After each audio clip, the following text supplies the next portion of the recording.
नमस्कार, आप देख रहे हैं न्यूज इंडिया। आपके साथ मैं हूं अभिषेक। पाकिस्तान की हालत आज ऐसी है जहां सिवाय जग हंसाई के कुछ नहीं। आपको बता दें कि पाकिस्तान ने आबैल मुझे मार वाली कहावत को चरितार्थ करते हुए ऐसा कारनामा अंजाम दिया है जो पाकिस्तान की जनता को उस नरक में ढकेल देगा जहां वो सिर्फ रहम की भीख मांगेंगे। पाकिस्तान में तख्ता पलट का काउंटडाउन शुरू हो चुका है, या यूं कहिए कि साइलेंटली हो भी चुका है। पूरी दुनिया जानती है कि पाकिस्तान की राजनीतिक ताकत पानी में हवा के उस बुलबुले की तरह है जो कभी स्थायी नहीं रहता। पाकिस्तान के उस कारनामे को बताने से पहले आप इतना समझ लीजिए कि लोकतंत्र की दुहाई देने वाले पाकिस्तान ने उस सो कॉल्ड लोकतंत्र को भी दांव पर लगा दिया है। एक रिपोर्ट देखिए, फिर करेंगे इसी पे चर्चा।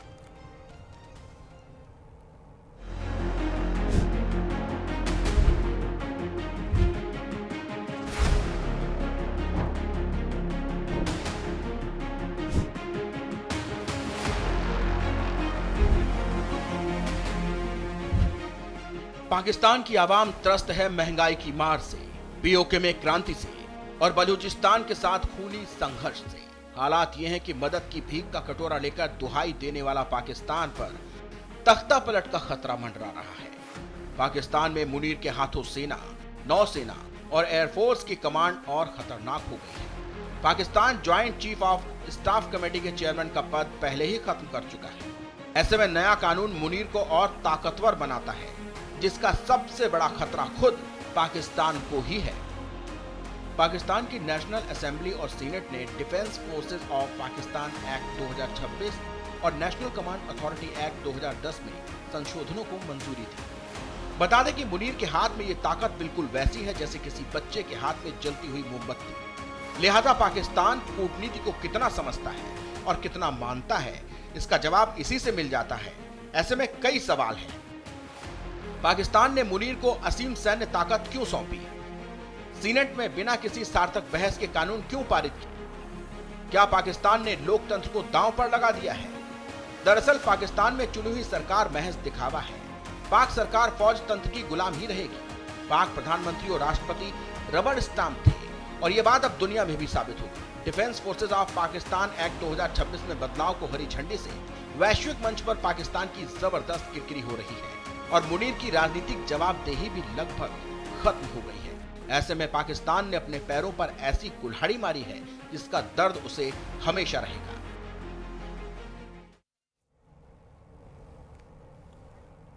तो चलिए इसी पे चर्चा करेंगे। हमारे साथ एक बड़ा गेस्ट पैनल है। सबसे पहले परिचय करवा दूं, हमारे साथ lieutenant colonel retired JS Sodhi sir हैं। सर, बहुत स्वागत आपका न्यूज इंडिया पर। हमारे साथ group captain retired UK Devnath sir हैं, पूर्व वायुसेना अधिकारी हैं। सर, बहुत स्वागत आपका। हमारे साथ डॉक्टर अजिताब हैं, विदेश मामलों के जानकार हैं। अजिताब जी, बहुत स्वागत आपका। और हमारे साथ हुसैन जावेद जी हैं, वरिष्ठ पत्रकार हैं, पाकिस्तान से हमारे साथ जुड़ रहे हैं। जावेद जी, बहुत स्वागत आपका भी न्यूज इंडिया पर। अजिताब जी, पहली प्रतिक्रिया आपसे चाहूंगा।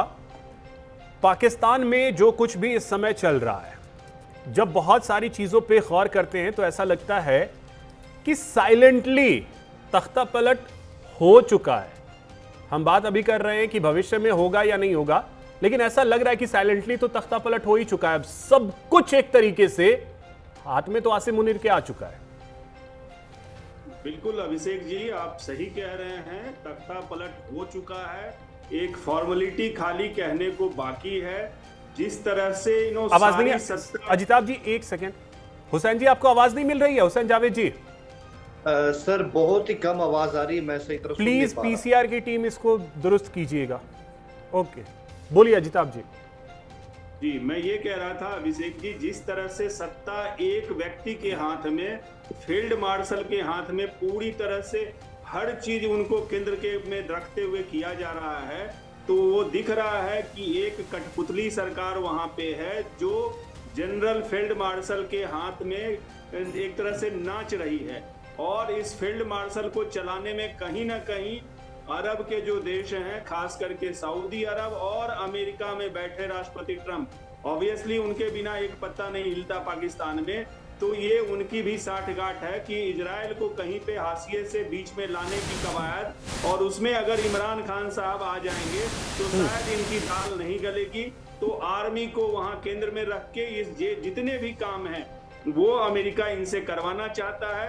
देखिए तुर्रा, ये फील्ड मार्शल जा रहे हैं, कल ईरान तेहरान जाने की इनकी है। इनकी अपने देश में जो अभी हालात हैं, इनको मध्यस्थता तो अपने देश के अंदर चाहिए। यहाँ जो अभी बलूचिस्तान, पीओजेके और खैबर पख्तूनवा की हालात हैं, उसमें इनको वहां कोई बातचीत करने वाला नहीं है, और ये तेहरान में जाके मध्यस्थता करने की बात करते हैं और बातचीत की इनो सुबुगाहट करते हैं। तो कितना दुर्भाग्य है पाकिस्तान की आवाम की। मैं कहूंगा कि वहां पे जिस तरह के अभी हालात हैं, जो आर्थिक स्थिति में लाके छोड़ दिया है इन्हों पाकिस्तान की आवाम को, जिस तरह की दुर्गति हो रही है, मैं कहूंगा वैसे में ये एक कहते हैं ना कि बिसात बन के रह गए हैं। एक तरफ चीन, एक तरफ अमेरिका, और वहां की जो सिविलियन सरकार है वो एक कठपुतली की तरह नाच रही है। किसी दिन भी उसको मक्खी की तरह निकाल के फेंक दिया जाएगा। ठीक है अजिताभ सर, आपने ये भी कहा कि इमरान खान की वापसी, क्या आपको लग रहा है कि इमरान खान की वापसी होने दिया जाएगा? वापसी कर पाएंगे वो? मुझे नहीं लग रहा अभिषेक जी। जैसा मैंने कहा, सेना इतनी आसानी से उनको आने नहीं देगी, क्योंकि इजराइल के धुर विरोधी रहे हैं वो, और अमेरिका नहीं चाहेगा, अरब के कुछ देश नहीं चाहेंगे कि इमरान खान की एंट्री हो। लेकिन जो पीटीआई के स्पोक्स पर्सन के जो लेटेस्ट स्टेटमेंट आए हैं, कुछ पैचअप की बातों की खबरें भी आ रही हैं कि आर्मी से इस तरह की बात चल रही है, कुछ ऐसे दिख रहे हैं, लेकिन मुझे नहीं लगता कि ऐसा कुछ होने वाला है। ठीक है सोडी सर, आपका क्या टेक है? आपको क्या लगता है कि पाकिस्तान में वाकई उस तरीके की स्थिति हो गई है? क्योंकि अब तो मतलब ठीक है, आपने जैसे हमने देखा था कि बहुत सारे तख्तापलट पाकिस्तान में हुए हैं, और परवेज मुशर्रफ ने जिस तरीके से तख्तापलट किया था उस तरीके से नहीं हुआ है। अब कानूनी तरीके से पाकिस्तान ने आपस में कर लिया है। जय हिंद अभिषेक जी। जय हिंद सर। ये मेरा सौभाग्य कि मैं आपके न्यूज चैनल पे हूँ, विख्यात को पैलेस के साथ। पिछले साल 23 नवंबर को मैंने एक लेख लिखा था जिसका शीर्षक था Pakistan 27th constitutional amendment, final nail in the two front war on India, जिसमें मैंने लिखा था कि ये जो पाकिस्तान का 27वां संवैधानिक संशोधन हुआ है, जिससे कि चीफ ऑफ डिफेंस फोर्स की अपॉइंटमेंट डेट हुई है, ये एक फाइनल स्टेप है चीन और पाकिस्तान की तैयारी में टू फ्रंट वॉर जो भारत पे होगी, जो कभी भी 2030 के बाद ये दोनों देश करेंगे। तब मुझ पे कई मेरे साथी हंसे जब उन्होंने लेख पढ़ा, लेकिन आप देखिए जैसे जैसे वक्त निकला है, मेरा लेख सही और सटीक साबित होता जा रहा है।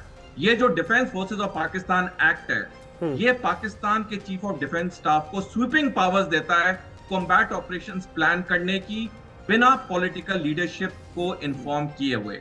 देखिए, हमें याद होगा जब कारगिल युद्ध हुआ था 1999 में, जिसे पाकिस्तान में ऑपरेशन को पाइमा के नाम से जाना जाता है, तब जनरल परवेज मुशर्रफ ने पाकिस्तानी प्राइम मिनिस्टर नवाज शरीफ से छुपा के ये सारी प्लानिंग की थी, और बाद में बताना पड़ा था जब वो हार रहे थे। लेकिन अब इस चीज को पूरी तरह से ऑफिशियली कवर किया गया है। मैं एक और मिनट अभिषेक जी आपसे चाहूंगा। देखिए, पाकिस्तान तो कभी भारत के लिए सैनिक चुनौती था ही नहीं। हमारी 5 सैनिक मुठभेड़ हुई है पाकिस्तान के साथ। हमने पाकिस्तान के 2 टुकड़े भी किए 1971 में।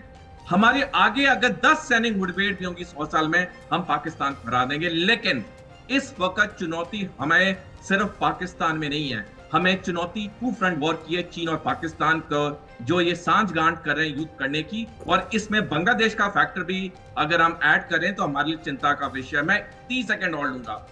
पिछले साल 8 जुलाई को जनरल अनिल चौहान, जो कि भारतीय सशस्त्र बल के चीफ ऑफ डिफेंस स्टाफ थे, अभी हाल में रिटायर हुए, उन्होंने बयान दिया था जिस तरह से चीन, पाकिस्तान और बांग्लादेश की नजदीकियां बढ़ रही हैं, ये आने वाले समय में भारत की अखंडता और सुरक्षा के लिए दिक्कत पैदा करेंगी।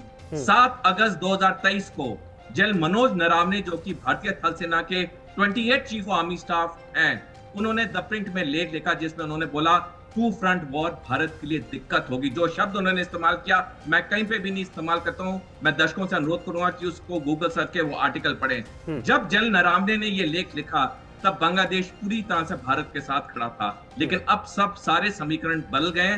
तो अंत में मैं ये कहना चाहूंगा अपने ओपनिंग कमेंट्स में, भारत को अपनी आर्थिक और सैनिक तैयारी में इजाफा करना होगा, क्योंकि 1947 के बाद सबसे बड़ी चुनौती अगर भारत के लिए है वो है 3 फ्रंट वॉर, चीन, पाकिस्तान और बांग्लादेश। बांग्लादेश बेशक सैनिक तौर पे मोर्चा खोले ना खोले, हमें उसकी पूरी तैयारी करनी होगी, जो हमने 5 अगस्त 2024 से पहले नहीं किए, क्योंकि वो हमारा अटूट मित्र था जैसे भूटान है। ठीक है सर। देवनाथ सर, आपको क्या लग रहा है? अभिषेक जी, सबसे पहले जहां तक पाकिस्तान की बात है, आसिम मुनीर के हाथ में बहुत ज्यादा पावर है। आमतौर पर किसी भी डेमोक्रेसी में हम कभी भी नहीं देखेंगे कि कोई भी आर्मी चीफ या कोई भी सीडीएस हो या सीडीएफ हो या चीफ ऑफ स्टाफ कमेटी के हेड हो, उनको इतनी पावर मिले कि वो एक अपनी आर्मी, नेवी, एयरफोर्स का एक साथ संचालन कर सकें। दूसरी बात, अब तो ये भी हो गया है कि आर्मी, नेवी, एयरफोर्स के जो ऑफिसर्स हैं उनका स्थानांतरण, उनका एक्सटेंशन ऑफ सर्विस, उनकी अपॉइंटमेंट और अगर जरूरत पड़े उनको फायर करना, यानी नौकरी से निकाल देना, रिटायर कर देना फोर्सिबली, ये सब आसिम मुनीर के हाथ में आ गई है। ये बहुत बड़ी पावर होती है।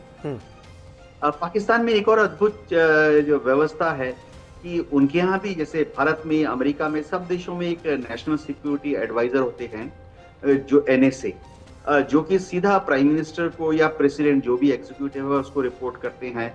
और सिक्योरिटी मैटर्स के लिए सभी देशों में प्रेसिडेंट या प्राइम मिनिस्टर अपने ऐसे NSA के ऊपर निर्भर करते हैं। ये पाकिस्तान में तो आसिम मुनीर जो हैं, जहां तक सिक्योरिटी की बात है, नेशनल सिक्योरिटी एडवाइजर्स को बाईपास करके वो सीधा जाके प्राइम मिनिस्टर को ब्रीफ कर सकते हैं।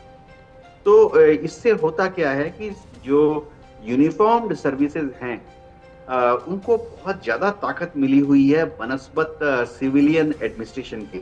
सभी डेमोक्रेसीज में फौज जो है सिविलियन कंट्रोल में काम करती है, भारत में भी, अमेरिका में भी, किसी भी देश में, इजराइल में। लेकिन आप पाकिस्तान में देखेंगे कि सिविलियन कंट्रोल उनकी फौज के ऊपर ना के बराबर है या नॉन एग्जिस्टेंट है। जी ठीक है सर। अब हुसैन जावेद जी आपके पास आ रहे हैं। कहने को तो सब कुछ ठीक है, चलिए आपका देश है, आपके हिसाब से चीज़ें हो रही हैं, लेकिन सवाल यही चीज़ को लेकर के आता है, फिर लोकतांत्रिक देश कहने का तो कोई मतलब भी नहीं बनता है कि एक सेना प्रमुख, फिर उसे तीनों सेनाओं की इस तरीके से पावर दे दी जाए कि वो सबको बाईपास कर दे और जो चाहे वो कर सकता है। तो सेना से जुड़ा हुआ शख्सियत। आपका बहुत शुक्रिया कि आपने मुझे इनवाइट किया, और हमारे जितने भी यहाँ पे पैनलिस्ट हैं उनको भी सलाम। देखिए, मैंने सबकी बात सुनी, आपका सवाल भी सुना, तो मैं ये कहूँगा कि सबसे पहले तो ये मेरी बात, मुझे ये बात समझ नहीं आ रही कि आप इस तरह कैसे सकते हैं कि एक और यहाँ पे मिलिट्री टेक ओवर होने वाला नहीं, हो चुका है। पहले भी इस तरह टेक ओवर्स होते रहे। हमारे यहाँ उस तरह की आइडियल डेमोक्रेसी नहीं रही है जैसे कि इंडिया में रही।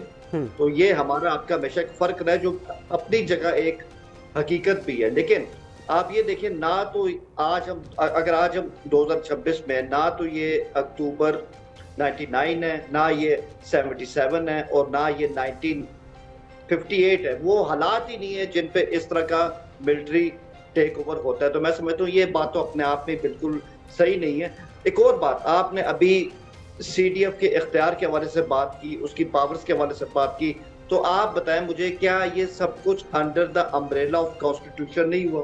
क्या इसमें जो हमारी पार्लियामेंट है उसने 2/3 से ये तमाम जो इस तरह की पावर्स हैं ये उन्होंने CDF को नहीं दी? या तो अब ये कहें कि ये अल्ट्रा कॉन्स्टिट्यूशनल स्टेप हुआ है तो उसमें कुछ बात भी हो। तो सब कुछ जो है वो अकॉर्डिंग टू कॉन्स्टिट्यूशन हुआ है, और उस पर इस्लामाबाद और पिंडी इनकी सहमति हमारे सामने है। और ऐसा क्यों किया गया, मैं आपको इसका भी जवाब दूं कि ऐसा क्यों इस तरह से हुआ है। क्योंकि इस वक्त जो ग्लोबल हालात है उनमें बहुत ज्यादा बदलाव हुआ है।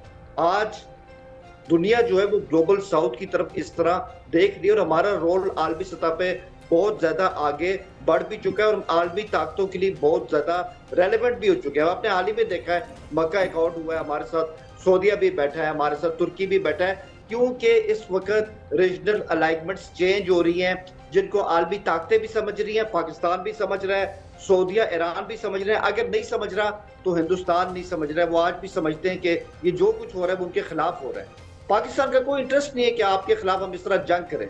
मैंने भी सोडी साहब की बात सुनी, मैं जानता हूँ, उनके साथ मैंने शो किए हैं। इनका वो थीसिस अपनी जगह है कि चाइना और इस्लामाबाद इस तरह मिल जाएंगे और इंडिया के खिलाफ जंग हो जाएगी, वो इनका अपना थीसिस है, मैं उसकी रिस्पेक्ट करता हूँ।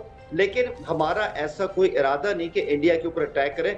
इनफैक्ट मैं समझता हूँ कि इंडिया के इंटरेस्ट में, बीजिंग के इंटरेस्ट में और इस्लामाबाद के इंटरेस्ट में सबसे अच्छी बात है कि इनका आपस में एक तरह का कोऑपरेशन का माहौल बन जाए। तो असल हकीकत तो ये है, जिसको अगर हिंदुस्तान समझ ले तो हुसैन जावेद जी, देखिए सिंपल हो जाएगी। हर कंट्री अपने अपने हिसाब से चीजें करती है। आपने जो कहा कि क्या कॉन्स्टिट्यूशन से इतर कोई चीज हुई है, नहीं, कॉन्स्टिट्यूशन से इतर कोई चीज नहीं हुई है। आपने संविधान के तहत ही तख्ता पलट कर लिया।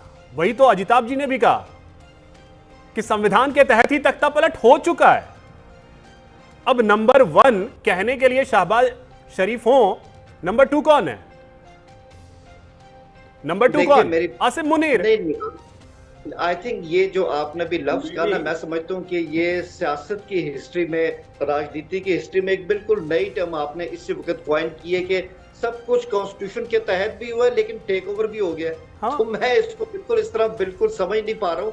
और आपने कहा नंबर 2 कौन है? देखिए, पीएम ने ही जो था वो अपॉइंट किया था आर्मी चीफ आसिम मुनीर को। आप मुझे बता दें कि आसिम मुनीर का चीफ बनने से पहले कोई इतना बड़ा प्रेशर था कि उनको इस तरह से अपॉइंट किया जाता है? ऐसा नहीं था। वो पीएम के पास इख्तियार था और पीएम ने अपना इख्तियार इस्तेमाल किया है। बाकी मैं आपको बता चुका हूं कि हमारी आर्मी, उसका रोल रीजन के अंदर मुसलसल आगे बढ़ता। कोई भी जो सरकार होती है तो उसकी एक हायरार्की होती है ना, जिसके बारे में अभी देवनाथ सर भी बोल रहे थे। हायरार्की होती है, लेकिन अचानक से उन तमाम चीजों को बाईपास करके प्रधानमंत्री के करीब आपने ला करके किसको रख दिया? आसिम मुनीर को। अब ना गृह मंत्री बीच में है, ना आपके डिफेंस मिनिस्टर बीच में है, कोई नहीं है, कोई नहीं है। देखिए, मैं ना आपको दावत देता हूं कि आप नेट पे जाएं, सर्च करें, ये जो एक्ट पास हुआ है इसमें अगर आप मुझे ये पॉइंट दिखा दें कि अब जो हमारे आर्मी चीफ, जो अब हमारे सीडीएफ भी है, ऑब्वियसली अब वो सीडीएफ है, तो वो इस टाइम बिल्कुल पीएम के एट पार हो चुके हैं और इसमें जो हमारे डिफेंस के वजीर उनको बाईपास किया गया। आपने यही शब्द इस्तेमाल किए ना, ऐसी कोई लाइन, कोई शिक हमारे एक्ट में। यही वजह है कि अगर हम एक्ट एक दफा पढ़ लें तो आपको हर चीज वाजे हो जाएगी। सीडीएफ के इख्तियार फौज के हवाले से बड़े हैं सिर्फ, ये मैं आपको वाजे तौर पे बता रहा हूं ताकि एक जॉइंट। अच्छा, तो मुझे ये बताइए कि तीनों सेनाओं के एक साथ ऑपरेशंस करने के लिए उनको परमिशन किससे लेनी है? और अगर परमिशन नहीं भी लेते हैं तो क्या फर्क पड़ रहा है ना? वो सारे पावर्स तो उनके पास आ गए ना। मैं आपके जवाब दे रहा हूँ, अगर आप ये समझते हैं कि उनके पास इस तरह की ताकत है कि वो जिससे मर्जी जंग कर लें, जहां मर्जी अटैक कर लें और पीएम के इल्म में ना हो, तो ऐसा कुछ नहीं है। कॉन्स्टिट्यूशन के तहत हमारी अफवाज के supreme commander president of Pakistan. Hussain Javed ji, तो फिर आपने फिर एक्ट नहीं पढ़ा है इसका मतलब? तो फिर आपने इसका मतलब एक्ट नहीं पढ़ा है? भी पढ़ा, मैं आपको अपने मैं एक्ट की बात कर रहा हूँ इस बार की। फिर आप बताएं, आप पूछें। तो वही तो मैं कह रहा हूं। नंबर 2 आपके अब आसिम मुनीर हैं, अब माने ना माने, ठीक है।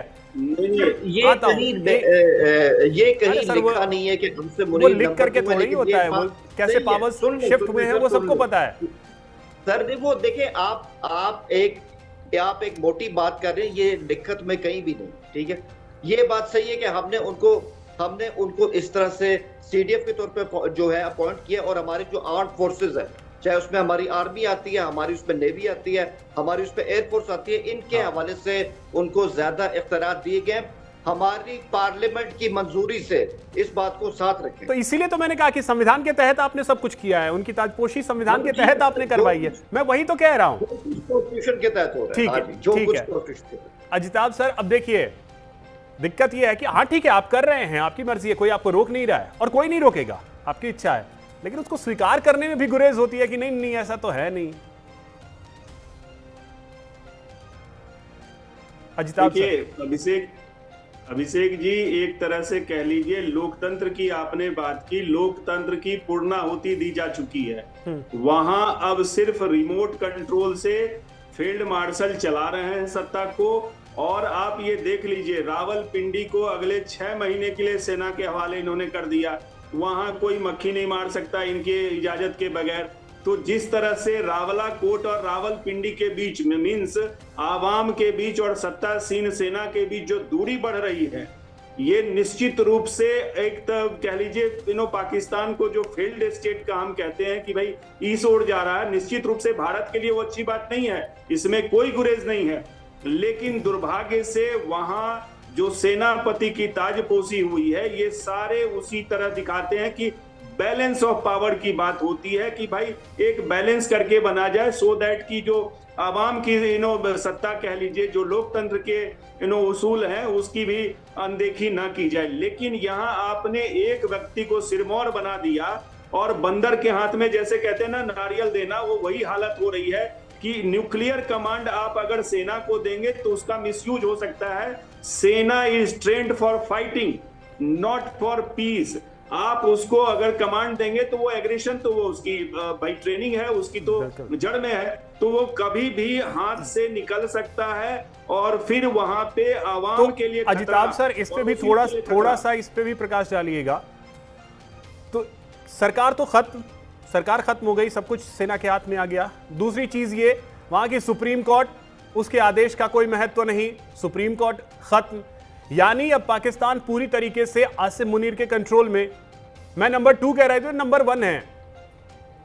बिल्कुल वो नंबर 1 है। ये मैंने कहा ना, पूरी तरह से रिमोट कंट्रोल उनके हाथ में है। चाहे न्यूक्लियर कमांड की बात करें, ट्रांसफर पोस्टिंग की बात करें, अपने फेवरेट ऑफिसर्स को बिठाने की बात करें और अपने फेवरेट प्राइम मिनिस्टर को भी बिठाने की बात करें।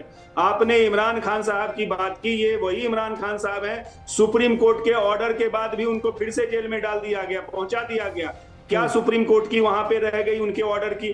तो किस तरह से धज्जियां उड़ाई जा रही हैं, चाहे वो आवाम से रिलेटेड कोई भी निर्णय आप उठा के देख लीजिए। पीओजे में आज क्या हुआ, बलूचिस्तान में क्या हो रहा है, कैसे सेना अपने ताकत का इस्तेमाल करके अपने ही आवाम के खिलाफ आप बम बरसा रही है, एयर फाइटर प्लेन से बम गिरा रही है। आप सोच लीजिए, ये कभी किसी डेमोक्रेटिक सिस्टम में ऐसा होता है क्या?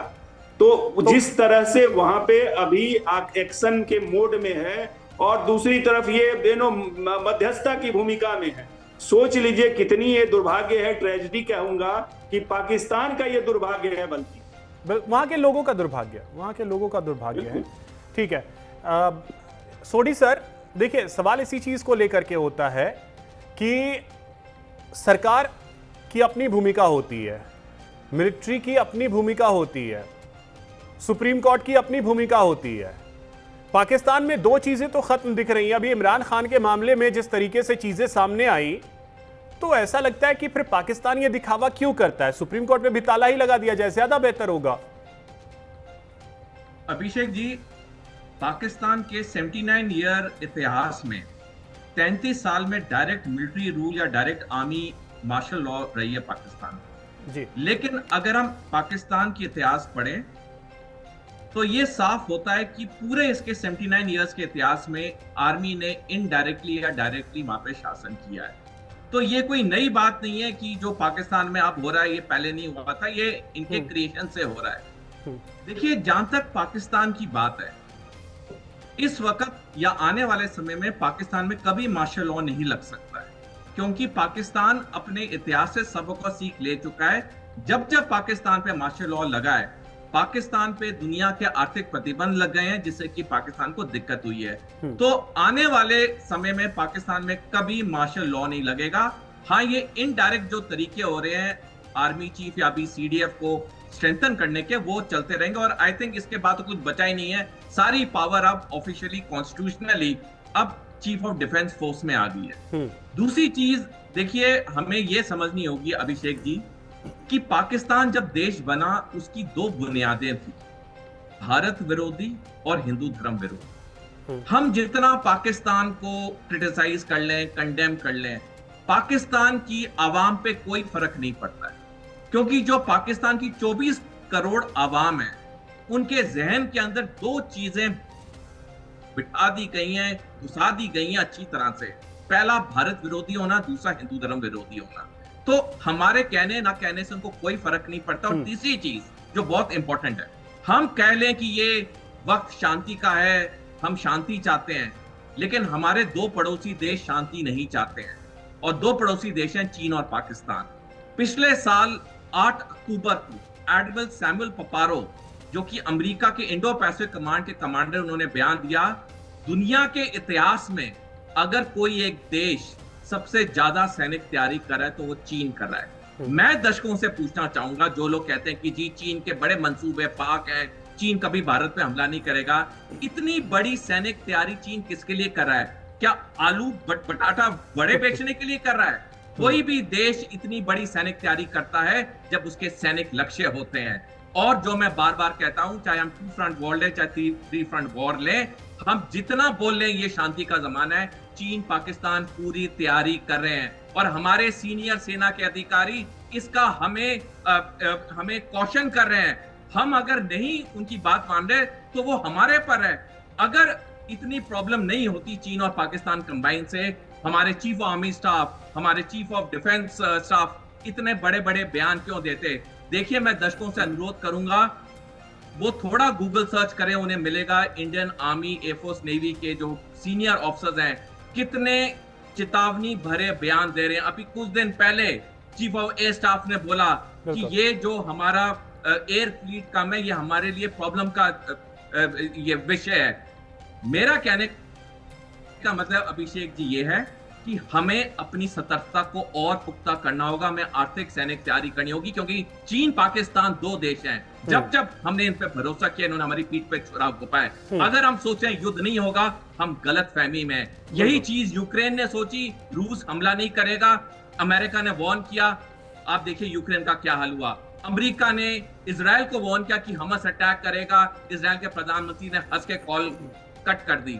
आप देखिए इजराइल का क्या हश्र हो रहा है। और मैं एक आखिरी टिप्पणी करना चाहूंगा, पिछले साल 23 दिसंबर 2025 को अमेरिका के सेना मुख्यालय पेंटागन ने अपनी संसद, जिसे यूएस कांग्रेस कहते हैं, उसे एक रिपोर्ट सौंपी चीन के ऊपर। इसमें साफ लिखा है चीन के 3 कोर इंटरेस्ट हैं, ताइवान, स्पार्टले आइलैंड्स और अरुणाचल प्रदेश भारत का। और जब चीन का कोई भी चीज कोर इंटरेस्ट में आती है, चीन हर पॉसिबल तरीका अपनाता है उसे हासिल करने का, उसमें सैनिक तरीका भी है। मैं फिर कहूंगा, अगर चीन इतनी सैनिक ताकत बढ़ा रहा है, उसके मंसूबे साफ सैनिक लक्ष्य के हैं। बिल्कुल ठीक है सर। देवनाथ सर, आपको क्या लगता है, क्योंकि भारत की नजर भी तो है, ऐसा नहीं कि भारत की नजर नहीं है, भारत की नजर है, लेकिन इन सब के बीच पाकिस्तान के अंदर जिस तरीके से मामले दो आए, एक तो आसिम मुनीर को इस तरीके से इतना पावर देना, और वो भी संवैधानिक तरीके से, और दूसरी चीज ये कि सुप्रीम कोर्ट के बड़े आदेश के बावजूद इमरान खान को पहले तो बाहर निकालना जेल से, जिस हॉस्पिटल में, शिफा हॉस्पिटल में ले जाने की बात थी, जहां के लिए सुप्रीम कोर्ट ने बोला था वहां नहीं ले जाने दिया गया, पिम्स लेकर के जाकर के वहां पे ऐसे डॉक्टरों से मिलवाया गया जिनके बारे में तो कहा ही जाता है कि भगवान मालिक है, वापस उन्हें फिर से जेल में भेज दिया गया। तो क्या ये दो घटनाक्रम जो पाकिस्तान के हैं, वो ये दिखा रहा है कि पाकिस्तान में भी बहुत कुछ आने वाले समय में होने वाला है? देखिए, जहां तक इमरान खान की बात है, जाहिर बात है आसिम मुनीर उनको पसंद नहीं करते हैं। जब आसिम मुनीर आईएसआई के चीफ थे, तभी से दोनों के बीच में टकरार चालू हो गई। कहा यह जाता है कि आईएसआई ने कुछ ऐसे रिपोर्ट्स रेज किए जो कि इमरान खान या उनकी बेगम के खिलाफ थे। तो इमरान खान ने बहुत कोशिश की कि आसिम मुनीर को आगे एक्सटेंशन ना दिया जाए और उनको आईएसआई के पद से ही रिटायर कर दिया जाए। अब 2022 में वो आर्मी चीफ बन गए। अभी army chief of army staff हैं, प्लस सीडीएफ हैं। बात यह है कि एक्सटेंशन पर एक्सटेंशन ले रहे हैं। दुनिया में बहुत कम देश ऐसे हैं जहां पे कोई सीडीएफ, भारत में भी तो सीडीएस हैं, अमेरिका में भी हैं, सब जगह पे जो टॉप मोस्ट आर्मी या नेवी या एयरफोर्स के अपॉइंटमेंट्स होते हैं 2 साल रहते हैं, 3 साल रहते हैं अपने पोस्ट पर। ऐसा ही हम चीन में भी देख सकते हैं। पाकिस्तान में तो आसिम मुनीर 2030 तक जमे हुए हैं। और पूरा प्रोविजन है कि जरूरत पड़ने पर उनका कार्यकाल 2035 तक भी बढ़ाया जा सकता है। तो पाकिस्तान में चाहे हम सुप्रीम कोर्ट की बात कर रहे थे, वहां पर सबको मालूम है सुप्रीम कोर्ट के जज आएंगे जाएंगे, पॉलिटिकल पार्टी चाहे पीवीपी हो चाहे पीएमएलएन हो सकता है पीपीपी वापस आ जाए, प्राइम मिनिस्टर्स आएंगे जाएंगे, डिफेंस मिनिस्टर्स आएंगे जाएंगे, कांस्टेंट फैक्टर हमेशा अगले 5 या 10 साल के लिए एक ही है, आसिम मुनीर का व्यक्तित्व।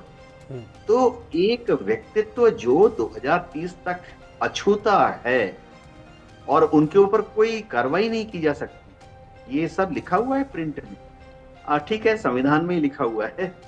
तो आसिम मुनीर सुप्रीम पावर बन गए हैं, इसका अंदेशा हम देख सकते हैं, चाहे उनके प्राइम मिनिस्टर हो, चाहे उनके प्रेसिडेंट हो या उनके डिफेंस मिनिस्टर हो, अगर वो जाते हैं चीन के विजिट में, आप देखिए आसिम मुनीर साथ में जाते हैं और पूरा मीडिया का फोकस और चीन के डिप्लोमेटिक काडर का फोकस और तो और कम्युनिस्ट पार्टी ऑफ चाइना के जो सीसीपी के मेंबर आते हैं, वो सब आके आसिम मुनीर से मिलते हैं। अभी आप देख लीजिए आसिम मुनीर जब भी अमेरिका जाना होता है, ठीक है, शहबाज शरीफ जाते हैं, ठीक है, डिफेंस मिनिस्टर अमेरिका जाते हैं, ठीक है, लेकिन सारी जो बातचीत होती है वो आसिम मुनीर पीछे से जाते हैं। बातचीत अमेरिका में सिर्फ आसिम मुनीर के साथ होती है, मीडिया का फोकस वहां पर होता है। ईरान के साथ आप देख लीजिए, उनकी विदेश नीति देख लीजिए, ये चाहे अमेरिका और ईरान के बीच में बातचीत कराना हो या पाकिस्तान की विदेश नीति का कोई भी इंपॉर्टेंट कॉन्फ्रेंस हो, आप उनके विदेश मंत्री को इतना ज्यादा नहीं देखेंगे, आप देखेंगे सब जगह आसिम मुनीर है। कई जगह तो आश्चर्य होता है कि आसिम मुनीर सामने है और शहबाज शरीफ कैमरे के पीछे चुपचाप खड़े हुए हैं। वो क्या रहा है कि आसिम मुनीर ने इतनी ज्यादा व्यक्तिगत ताकत हासिल कर ली है कि अब वो एक अनडिक्लेयर्ड डिक्टेटर ऑफ पाकिस्तान बन गए हैं। मैं तो एयरफोर्स में था, मेरे को तो समझ नहीं आ रहा कि कैसे एक आर्मी ऑफिस, देखिए भारत में भी तो सीडीएस है ना, हम सोच भी नहीं सकते कि भारत के जो सीडीएस हैं वो एयरफोर्स ऑफिसर्स या नेवल ऑफिसर्स के प्रमोशन, पोस्टिंग, ट्रांसफर, रिटायरमेंट पर कुछ भी कह सकते हैं, सवाल ही नहीं उठ सकता। नेवी में किसी ऑफिसर का, एडमिरल का ट्रांसफर, पोस्टिंग सिर्फ नेवल चीफ और डिफेंस सेक्रेटरी तय करते हैं, और एयरफोर्स के किसी भी सीनियर ऑफिस की प्रमोशन सिर्फ air force chief, defence secretary, of course cabinet committee on appointment also बैठती है, लेकिन वो आमतौर पे डिफेंस सेक्रेटरी जो बोलते हैं उसको सुन लेते हैं। पाकिस्तान में ये सब आसिम मुनीर करेंगे, एक भयंकर स्थिति पैदा हो रही है। असुर यानी जिन्न अब बोतल से निकलने वाला है। ठीक है, हुसैन जावेद जी आप उंगली उठा रहे थे, पहले बोलिए, उसके बाद फिर मैं सवाल लेता हूँ। जी, मैंने सबकी बातें सुनी और मैं उम्मीद करता हूँ आप मुझे थोड़ा सा टाइम देंगे ताकि मैं सबको रिस्पॉन्ड भी कर दूं और अपनी बात भी कर दूं। पहली बात तो यही तो सवाल हम भी आपसे करते हैं और हम भी आपको यही कहते हैं कि इस बात को इंडिया को समझना चाहिए कि आज पाकिस्तान ग्लोबली इतना रेलेवेंट क्यों है। अभी देवनाथ जी कह रहे थे कि हर जगह आसिम मुनीर जाते हैं, चाहे उसमें ट्रंप की बात कर लें, उसमें ईरान की क़यादत की बात कर लें, उसमें MBS की बात कर लें, उसमें चाइना की बात कर लें, तो शहबाज शरीफ और जो है आसिम मुनीर ये साथ साथ गए हैं, क्योंकि यही तो हम आपको समझाने की कोशिश करते हैं कि जो इलाके का तालमेल बदल चुका है, हालात यहाँ पे चेंज हो चुके हैं, ये ग्लोबल साउथ है, तो इस चीज को इंडिया समझ नहीं पा रहा, इसलिए आपको इस तरह की हैरानी होती है कि ये इतने रेलेवेंट कैसे हो। हर चीज जो है वो इनसे पूछ के होती है, चाहे वो ईरान और अमेरिका की जंग को इस तरह से रोक लगाना हो, कुछ भी करना हो, तो आपको पाकिस्तान ही वहां पे रेलेवेंट दिखाई देता है, इतना तो और कोई भी इस वक्त रेलेवेंट नहीं है। दूसरी बात, मैं अभी यहाँ पे अजिताब साहब को सुन रहा था और पहले भी मैंने नियन के साथ शो किए, मुझे नहीं समझ आती कि इतनी फ्रस्ट्रेशन क्यों है। जब ये आसिम मुनीर की बात करते हैं तो ये बड़े फख्र से कहते हैं फील्ड मार्शल। अरे साहब, इतनी फ्रस्ट्रेशन किस बात के लिए? हम तो आपके किसी भी इंडियन जनरल को ऐसा नहीं कहते, बल्कि हम ये समझते हैं कि चाहे आप वो इंडिया के क्यों ना हो, उसकी एक इज्जत होती है क्योंकि वो एक सोल्जर है। तो प्लीज ये सब फेल्ड कह के ना आप अपनी जो फ्रस्ट्रेशन है उसको मत निकाला करें। ये सब सामने आता है कि कितना उनका जो फोबिया वो आप पे इस तरह से तारी हो चुका है। तो मैं मैं समझता हूँ कि इसको ना अगर आप ठीक करना तो अच्छा होगा, वरना आपकी मर्जी है, क्योंकि वो तमाम चीजें इस तरह से सामने आती है। और एक और बात, आपने एक और बात की कि सुप्रीम कोर्ट के जो हमारे अहकामात हैं उन पे अमल नहीं किया गया। तो सर ये देखें, ये इमरान खान का जो सारा एपिसोड हो, जो आपने खुद बताया कि शिफा उनको था जाना और उनको पेम्स ले गए, इस तरह से उनको वापस ले गए, तो उस वक्त जो था यहाँ पे वीकेंड स्टार्ट हो चुका था। और कल पीटीआई ने बाकायदा अपनी जो उनकी दरख्वास्त है वो सुप्रीम कोर्ट में दायर कर दी है। अब कल मंडे तो आपके सामने भी सुप्रीम कोर्ट का इस तरह का मौक़िफ़ सामने आ जाएगा और फिर वो कोर्ट हमारी यहाँ पे एक्टिव हो जाएगी, किसकी गलती थी और किसकी गलती से ऐसा हुआ है। तो ये बातें बहुत क्लियर है। तो मैं समझता हूँ इसको हमें थोड़ा सा सिंपल अंदाज में इतना सोचना चाहिए, इतनी भी चीजें कॉम्प्लिकेटेड नहीं। ठीक है, अब इसमें हुसैन जावेद सर देखिए, अजिताब सर ने जो कहा उनका कोई फ्रस्ट्रेशन नहीं है। कारण ये है कि पाकिस्तान के अंदर पीओके में क्या हो रहा है पूरी दुनिया को पता है, ठीक है। अब उस पर तो इंग्लैंड के जो सांसद हैं वो भी सवाल उठा रहे हैं। उसके बाद आप देखिए बलूचिस्तान ने खुद की आज़ादी के ऐलान कर दिए, वहां नेशनल एंथम तक उन्होंने अपना बजा लिया, ठीक है। उसके बाद खैबर पख्तूनख्वा में क्या स्थिति चल रही है ये सबको पता है। तो ये घर की चीजें जो उनसे संभल नहीं रही हैं, ठीक है। फ्रस्ट्रेशन हमारा क्यों होगा, वो आपके हैं, ठीक है। दूसरी बात जो आपने कहा कि रिलेवेंसी बढ़ रही है, वो रिलेवेंसी की बात नहीं कर रहे थे देवनाथ सर, क्या आपकी पाकिस्तान की रिलेवेंसी नहीं बढ़ गई है। बात दरअसल ये है कि जिसकी बात मैं करता भी हूं कि शाहबाज शरीफ जी को जो वो खुद कहते हैं कि जब मुझे कटोरा लेकर के जाना पड़ता है, वो खुद कहते हैं, तो उस परिस्थिति में तस्वीर कभी आगे में मुनीर साहब रहते हैं, कभी पीछे में शाहबाज साहब रहते हैं, कभी आगे पीछे दोनों रहते हैं। तो रिलेवेंसी इसमें पाकिस्तान की आ गई, ये तो कहीं से संभव ही नहीं दिखता है। ये आपको लगता है ना? नहीं, वो तो वही चीज है ना, वो आपको लगता है, ठीक है। तो दुनिया ऐसा नहीं सोचती सर। और तीसरी बात जो सुप्रीम कोर्ट की आपने बात कही, पूर्व प्रधानमंत्री हैं और मैं उम्मीद करता हूं कि आप भी बहुत प्रेम करते होंगे इमरान खान साहब से, क्योंकि उनसे पूरी दुनिया प्रेम करती है क्रिकेट के लिए।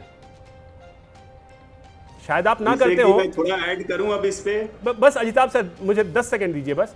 इमरान खान साहब की गेंदबाजी का मैं खुद फैन था, क्योंकि मैं खुद भी क्रिकेट खेलता था। तो थोड़ा इमरान खान 92 के बाद तो वो स्टार थे, सुपरस्टार थे, तो उनको सब प्रेम करते हैं, क्रिकेट के नाते सब प्रेम करते हैं। उम्मीद करता हूं आप भी करते होंगे। अभी बोल नहीं पाएंगे, ये अलग विषय है।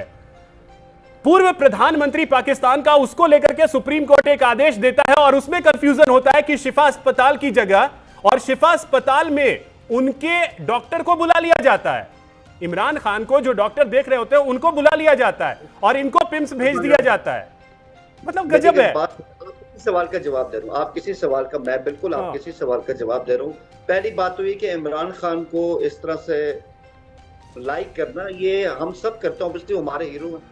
अब उसमें ये कहना कि हम उनको नहीं करते, कि हमें किसी का डर है, ऐसी कोई बात नहीं है। उनकी बहुत ज्यादा सर्विसेज है हमारे लिए, हम इस बात को इसको एक्नॉलेज करते हैं। दूसरी बात मैं आपसे यही तो कह रहा हूँ कि जो अस्पताल का एपिसोड हुआ है, इसमें हुकूमत का अपना एक तरह का मौक़िफ़ है कि भाई कहा गया था कि अस्पताल में चेकअप करवाना है, हम उनको इस तरह पिम्स में लेकर चले गए हैं। अब हम पे शायद कंटेम्प्ट ऑफ कोर्ट ना हो, ये हुकूमत का वर्जन है ना, जो इसमें पीटीआई का अपना वर्जन। तो ये सब चीजें किसने तय कर दी?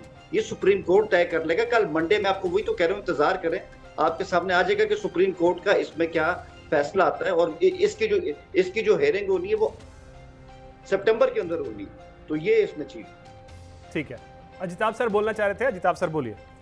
जी अभिषेक जी, सबसे पहले तो मैं ये बता दूं कि 3 साल लगे इमरान साहब की इलाज के लिए। आपने देखा किस तरह से हुआ और उसमें भी कितने नाटक हुए, कितने तमाशा हुआ। 3 साल से वो जेल में हैं, ये नहीं भूलना चाहिए। दूसरी तरफ जो इनकी जो कहना कि फील्ड मार्शल की जो अहमियत बढ़ी है, उस पर भी मैं बता दूं।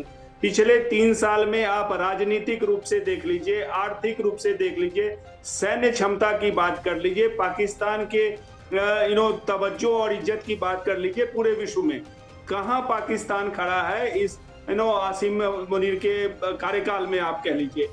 अमेरिका को चाहिए, इनकी अहमियत इसलिए है कि ये कटोरा में लेके अगर वहां जाएंगे, खनिज पदार्थ जो रेयर मिनरल्स हैं देने के लिए अमेरिका को, जब ये क्रिप्टो करेंसी के ये नो कारोबार करेंगे अमेरिका के लिए, अमेरिका के साथ, तो नेचुरली इनकी अहमियत, तो राष्ट्रपति बुश तो बहुत ट्रांजैक्शनल है, ये वही राष्ट्रपति ट्रम्प, और ये वही राष्ट्रपति ट्रम्प है जो अपने पहले कार्यकाल में पाकिस्तान की क्या दुर्गति नहीं की थी। तो आज वो ट्रांजैक्शनल उनको दिख रहा है कि मुनीर साहब उनके लिए कटोरा में कुछ लेके आए हैं सौगात, और उनको अमेरिका को चाहिए कि पाकिस्तान डिस्टेबलाइज रहे, आर्मी उनकी पर्पस को सॉल्व करते रहे। ये अमेरिका की चाहत हमेशा रही है, और जब जब सैनिक सत्ता आई है पाकिस्तान में इस तरह से, तो ये भी रिकॉर्ड दिखाता है कि वो भारत के साथ युद्ध में गई है। तो ये आवाम के लिए, वहां की डेमोक्रेसी के लिए बहुत ही, तो आप देख एक लीजिए चीज क्या अजिताभ सर, जो सोडी सर ने अभी कहा कि पाकिस्तान जिस समय बना 1947 में, उस समय ही वहां के लोगों के अंदर दो बातें तो फिट कर दी गई, और वो दो बातें आज तक निकली नहीं है। तो पाकिस्तान की आवाम को भी तो इस चीज से फर्क नहीं पड़ रहा है कि क्या हो रहा है, नहीं हो रहा है। उनको तो लग रहा है कि हाँ, ये तो भारत के खिलाफ बोल रहे हैं, ये तो हिंदुओं के खिलाफ बोल रहे हैं, चलने दो। तो पाकिस्तान की स्थिति, पाकिस्तान की आवाम भी तो ये चीज नहीं समझते कभी। हाँ, लेकिन अब वो फर्क वो दिख रहा है। अब देखिए, सोशल मीडिया का जमाना है, अब आप आवाम को उस तरह से दाब के नहीं रह सकते। आप देखिए, अमेरिका को जरूरत है कि बलूचिस्तान को वो शांत रखे, सेना अपनी ताकत का इस्तेमाल करके आवाम को चुप रखे, लेकिन ये कब तक? सोशल मीडिया का जमाना है, कनेक्टेड वर्ल्ड में हम रहते हैं, वहां की आवाम भी देख रही है, और उसी का खामियाजा आप देख लीजिए पाकिस्तान में जिस तरह से आवाजें इतनी जोर शोर से उठने लगी हैं, उसके पीछे कहीं ना कहीं पाकिस्तान की आवाम में जागरूकता बढ़ी है, और जावेद साहब जैसे लोग भी अब इस चीज को एक्सेप्ट कर रहे हैं और बोल रहे हैं, अब खुल के आ रहे हैं। तो ये दिखाता है कि वहां पे कहीं ना कहीं अब जिस तरह की बातें थी पहले, वो नहीं चलने वाला है, और कहीं ना कहीं ये तख्ता पलट जो हुआ है, ताजपोशी हुई है, इसका खामियाजा भी वहां की सेना को, जो एक रियल एस्टेट एजेंट की तरह काम करती है, उनको भुगतना पड़ेगा। ठीक है, सोडी सर, आपको क्या लगता है कि जिस तरीके से जावेद साहब कह रहे थे कि रिलेवेंसी इतनी ज्यादा बढ़ गई है, मतलब ये तो हमें भी नहीं, मैं भी पूरे अगर वर्ल्ड ऑर्डर को देखता हूं, वहां की चीजें जब पढ़ता हूं, तो मुझे तो कहीं नहीं दिखा कि हाँ, पाकिस्तान की रिलेवेंसी या पाकिस्तान के सेना की रिलेवेंसी इतनी बढ़ गई है जितना पाकिस्तान में पाकिस्तान के लोगों को बता दिया गया है। अभिषेक जी, मैं दर्शकों से अनुरोध करूंगा, एक किताब जरूर पढ़ें जिसका नाम है नो एग्जिट फ्रॉम पाकिस्तान, जो डेनियल मार्के ने लिखी है। लेखक ने बड़े आंकड़ों, तथ्यों के साथ लिखा है कि अमेरिका कभी पाकिस्तान का साथ क्यों नहीं छोड़ सकता है। रूस पाकिस्तान के साथ और झुकता जा रहा है। चीन और पाकिस्तान की जो दोस्ती है, वो तो उसके बारे में हम कई बार बात कर चुके हैं। यानी आज दुनिया में अगर कोई एक देश है जिसके तीनों महाशक्तियों के साथ अच्छे रिश्ते हैं, वो सिर्फ पाकिस्तान है। इसका मैं एक उदाहरण देना चाहूंगा। ऑपरेशन सिंदूर जो हमने जीता, उसके एक महीने के अंदर हमारी 7 डेलीगेशंस, जिसमें 59 मेंबर थे, 33 देशों का दौरा किया बताने के लिए कि पाकिस्तान को कैसे हमने शिकस्त दी और पाकिस्तान कैसे आतंकवाद का गढ़ है। उसी एक महीने में पाकिस्तान को दुनिया के 3 सबसे बड़ी मॉनेटरी इंस्टीट्यूशन से, यानी IMF, वर्ल्ड बैंक और एशियन डेवलपमेंट बैंक से 43.4 अरब डॉलर का लोन मिला। और ये तीनों मॉनेटरी इंस्टीट्यूशन में मैक्सिमम वोटिंग राइट्स किसके होते हैं? जो G20 के सदस्य हैं। यही G20 के सदस्य अक्टूबर 2023 में भारत में आए G20 शिखर सम्मेलन के लिए, जहां पे हमने 4000 करोड़ रुपए खर्च किए उनकी मेहमान नवाजी के लिए। वो खान मार्केट में उन्होंने कॉफी पी, दिल्ली हाट में चाट पापड़ी खाई, लेकिन जब वोटिंग की बारी आई, इन्होंने पाकिस्तान के लिए वोट किया। और पूरी दुनिया जानती है कि पाकिस्तान को जो भी ऋण मिलता है, उसका एक हिस्सा पाकिस्तान आतंकवादियों को देता है, जो भारत में कहर मचाते हैं। तो देखिए अभिषेक जी, पाकिस्तान की जो एक मैं कहूंगा एक डिप्लोमेटिक विक्ट्री जो है, वो ये है कि वो दुनिया के बड़े पावर्स को कन्विंस करने में रहा है, जो उसका नजरिया है। तभी हम देख रहे हैं कि आज तीनों महाशक्तियां पाकिस्तान के साथ हैं। पाकिस्तान को इतना बड़ा ऋण मिला है, तो डेफिनेटली हमें इस चीज के बारे में, जो हमारे सीनियर जनरल्स ने भी कई लेख लिखे हैं, सारे गूगल पे हैं, कोई सर्च कर सकता है, भारत को अपनी इंफॉर्मेशन वॉरफेयर में इजाफा करना होगा, क्योंकि हम पाकिस्तान से हर चीज में आगे हैं, आर्थिक तौर पे, सैनिक तौर पे, लेकिन पाकिस्तान हमसे इंफॉर्मेशन वॉरफेयर में 2 कदम आगे है। और यही कारण है कि पाकिस्तान को इतने बड़े बड़े ऋण मिलते हैं, हम बड़े बड़े मंचों पे बोलते हैं, लेकिन जब वोटिंग की बारी आती है, ये सारे देश जो हमारी चाट पापड़ी खाते हैं, ये पाकिस्तान को वोट करते हैं। ठीक है, देवनाथ सर, आपको क्या लग रहा है? देखिए अभिषेक जी, बात तो ऐसी है कि पाकिस्तान की आर्मी की मैं दाद देता हूँ। उन्होंने कॉन्स्टिट्यूशनल तरीके से ही पाकिस्तान पर एक कॉन्स्टिट्यूशनल मिलिट्री कूप किया हुआ है। मैं अभी सुप्रीम कोर्ट की बात हो रही थी, देखिए वहां तो उन्होंने कॉन्स्टिट्यूशन को इस तरह से अमेंड कर दिया है कि अगर पाकिस्तान की आर्मी के खिलाफ कोई केस बनता है या पाकिस्तान में उनकी मीडिया में पाकिस्तान के आर्मी के खिलाफ कुछ दिखता है, तो पाकिस्तान की सुप्रीम कोर्ट भी कोई सुओ मोटी केस नहीं ले सकती है। यानी पाकिस्तान की सुप्रीम कोर्ट के पास भी पावर नहीं है कि पाकिस्तान आर्मी के खिलाफ कोई सुओ मोटो पावर्स इस्तेमाल करे। अद्भुत बात है। तो वहां क्या होता है कि अगर कुछ हो गया तो अब तो पैरेलल कोर्ट बनने लगे हैं सुप्रीम कोर्ट के पैरेलल में, यानी जहां पर सुप्रीम कोर्ट का हक नहीं है वहां किसका काम चलेगा? वहां पर पाकिस्तान के जो आर्मी के जनरल्स हैं वो इन पैरेलल कोर्ट्स में अपना दबदबा कायम रखेंगे। वहां पर हो क्या रहा है कि ट्रेडिशनल सुप्रीम कोर्ट में होता था कि किसी पर भी अगर गवर्नेंस का, फौजी अधिकारी की बात कर रहा हूँ, गवर्नेंस का या करप्शन का केस था तो सुप्रीम कोर्ट में जा सकता है। लेकिन अब वो ताकत भी सुप्रीम कोर्ट से हटा ली गई है और ये पैरेलल कोर्ट्स में होगी, जिसमें कि फाइनली जो से है वो पाकिस्तान की आर्मी का है। वहां पर जितने जुडिशियल जजमेंट्स आते हैं, अब ट्रायल के बाद पाकिस्तान की आर्मी अगर चाहे तो उनको रिव्यू कर सकती है। और तो और पाकिस्तान की आर्मी में मिलिट्री कोर्ट्स को ये पावर दी गई है, जो कि दुनिया में कहीं नहीं है, कि वो सिविलियंस का भी कोर्ट मार्शल कर सकते हैं अगर मामला नेशनल सिक्योरिटी से जुड़ा हुआ है। तो इस तरह की जो स्वीपिंग पावर्स है, उससे पाकिस्तान की आर्मी ने पूरी तरह से सुप्रीम कोर्ट पर हावी हो गए हैं, जो कि किसी भी हेल्दी डेमोक्रेसी के लिए उचित नहीं है। जी, तो वो तो साफ कह रहे हैं कि हमें डेमोक्रेसी से ज्यादा वास्ता भी नहीं है, क्योंकि हमारे यहाँ डेमोक्रेसी रही ही नहीं है ज्यादा कुछ खास। हाँ, देखिए पाकिस्तान एक अद्भुत देश है। वहां पर दिक्कत क्या हो रहा है कि पॉलिटिकल पार्टीज जो हैं, कोई भी पीपीपी हो, पीटीआई हो, सबको, पीएमएलएन अभी है, सबको मालूम है कि सत्ता में आने के लिए आर्मी को खुश रखना पड़ता है।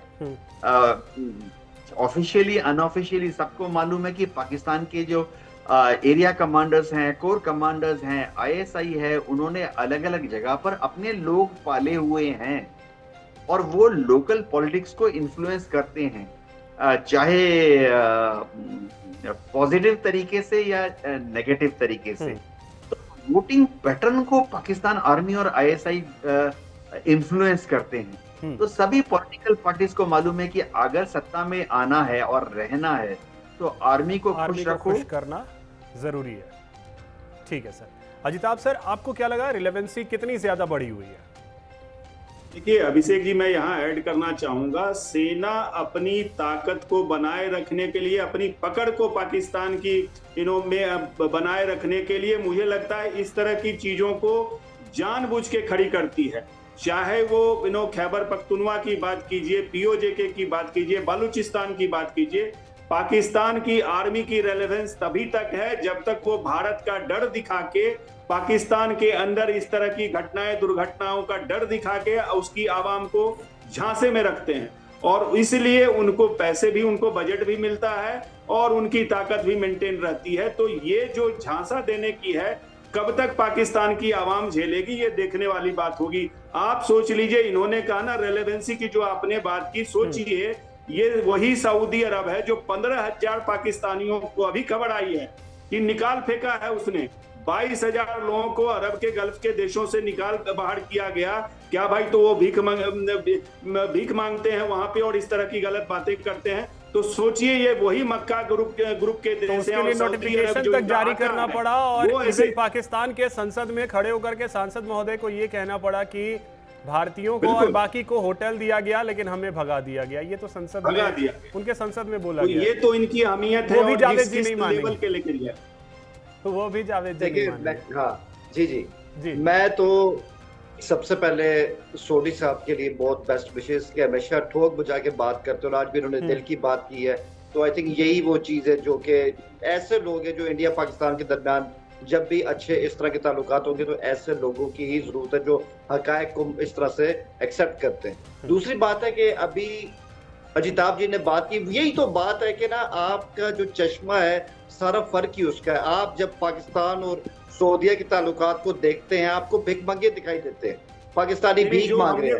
जो फैक्ट है उसको अजिताभ जी ऐसा मत करें, मैं जब आपने बात की तो मैं नहीं बोला ना अब तो ये लेकिन हम और दुनिया जिस चश्मे से देखते हैं तो हम हमारे साथ मक्का एग्रीमेंट भी होता है। तो ये वो चीज है जो हमें वहां पे इस तरह से हुसैन जावेद सर, आप मुझे ये बताइए आपके ही संसद में बोला गया ये बयान है या नहीं है?